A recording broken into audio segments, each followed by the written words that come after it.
Halo dan selamat datang. Kali ini kita akan membahas topik yang super penting, tapi sering banget bikin bingung para ibu. Keamanan obat-obatan selama masa kehamilan dan menyusui. Yuk kita bedah bersama apa aja yang perlu kita tahu di salah satu fase paling krusial dalam hidup ini. Nah, ini dia pertanyaan yang pasti pernah terlintas di benak setiap ibu hamil atau ibu baru. Rasanya was-was banget kan? Tenang, itu wajar kok. Dalam beberapa menit ke depan, kita akan coba urai semua kekhawatiran ini berdasarkan data, supaya kita semua bisa lebih tenang dan paham. Oke, kita mulai dari sini ya. Poin kuncinya tuh ternyata bukan cuma soal obatnya itu sendiri. Yang jauh lebih penting adalah bagaimana obat itu berinteraksi dengan status gizi ibu. Nutrisi kan perannya vital banget buat perkembangan janin dan bayi. Jadi ini adalah sebuah interaksi, bukan cuma aksi sepihak dari obat. Sebelum kita lanjut lebih dalam, coba deh tarik napas dulu. Karena ini fakta yang penting dan menenangkan. Meskipun kita harus selalu hati-hati, panik itu nggak perlu. Kenyataannya, sebagian besar obat itu nggak seberbahaya yang mungkin kita khawatirkan. Oke, untuk benar-benar ngerti soal keamanan obat, kita harus paham dulu dasarnya. Gimana kehamilan itu mengubah cara kerja tubuh kita secara total. Ini fondasi dari semua pembahasan kita nanti. Nah, ini bagian yang menarik banget. Tubuh ibu hamil itu benar-benar punya aturan main yang baru dalam memproses obat. Coba bayangin 4 tahap ini. Pertama, penyerapan obat bisa jadi lebih lambat. Kedua, karena volume darah kita meningkat drastis, obat jadi lebih encer. Kadang dosisnya perlu disesuaikan. Ketiga, metabolisme di hati bisa jadi lebih cepat atau lambat karena pengaruh hormon.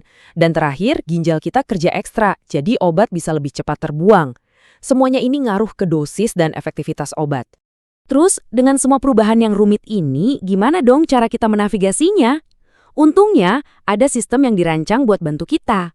Yuk kita lihat kategori risikonya dan beberapa contoh spesifik dari interaksi antara obat dan nutrisi. Ini dia panduan dari FDA yang biasa jadi acuan para dokter. Kategori A itu yang paling aman, contohnya ya vitamin prenatal. Kategori B seperti amoksisilin juga umumnya dianggap aman. Nah, mulai dari kategori C, ini saatnya pertimbangan manfaat versus resiko jadi sangat penting. Kalau kategori D dan X, itu udah ada bukti resiko yang jelas, atau bahkan sama sekali nggak boleh dikonsumsi selama kehamilan. Jadi, begini cara kerjanya, yang perlu kita pahami. Beberapa obat itu nggak secara langsung merusak janin, tapi dia mengganggu kerja nutrisi penting. Contohnya antagonis folat. Obat ini menghalangi fungsi asam folat, nutrisi yang krusial banget untuk mencegah cacat lahir pada sistem saraf bayi. Ini contoh sempurna dari interaksi obat gizi yang tadi kita bahas. Ini satu lagi ilustrasi yang bagus banget. Beberapa obat epilepsi itu bisa bikin janin kekurangan vitamin K. Karena kita tahu resiko ini, dunia medis secara proaktif memberikan suplemen vitamin K kepada ibu hamil yang memang butuh obat ini. Tujuannya untuk melindungi si bayi dari resiko perdarahan saat lahir. Ini namanya manajemen resiko yang cerdas. Oke, sekarang kita ganti babak. Gimana ceritanya setelah si kecil lahir?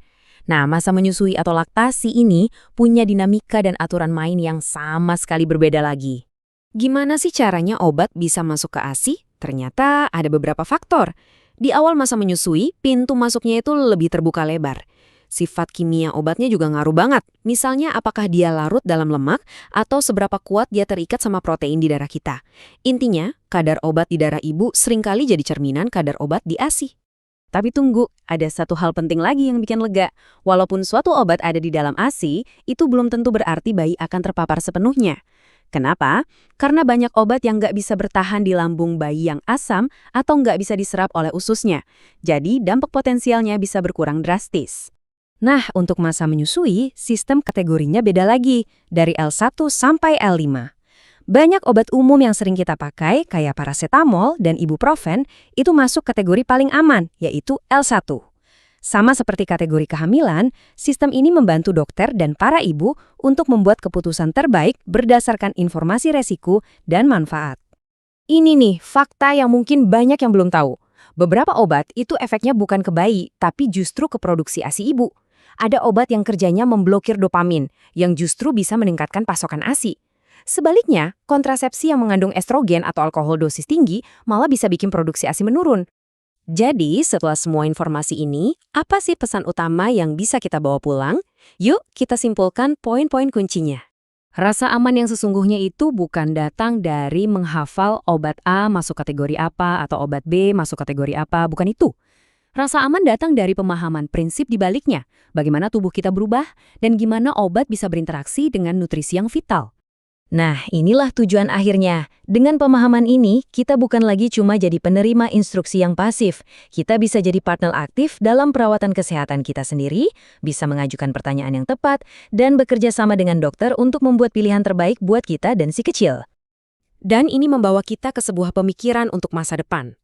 Kita sudah bergeser dari pendekatan satu obat untuk semua ke pemahaman yang jauh lebih personal.